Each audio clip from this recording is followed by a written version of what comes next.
What's up, y'all? Crisco here. Well, we in August already. The year is flying by.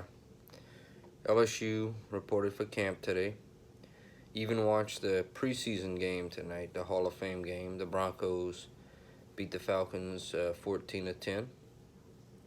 And school's right around the corner, and fall won't be long after. So the year is flying by, so we just got to keep going with the flow and moving on forward. I have a fan pack to show y'all. And I got an envelope from Exmark Lawnmowers.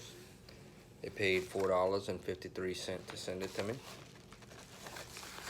So I'm going to show y'all what they sent. I got a thank you card, first of all. Thank you from Exmark Lawnmowers.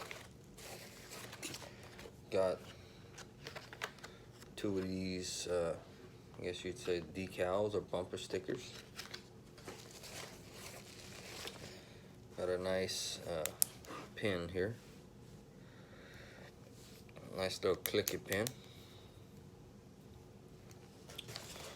Got a little box here. See what we got in here. Pretty cool little keychain. And coolest thing, easily the coolest thing is a hat. It's a pretty cool little hat. Take that out. Real squishy on the back side here. I'm gonna try it on. So yeah. So appreciate it. Thank you, Exmark Lawnmowers. Thank y'all all for watching. And like, subscribe, share. Hope y'all have a wonderful rest of y'all day, wherever y'all at. And go Tigers. Later, y'all.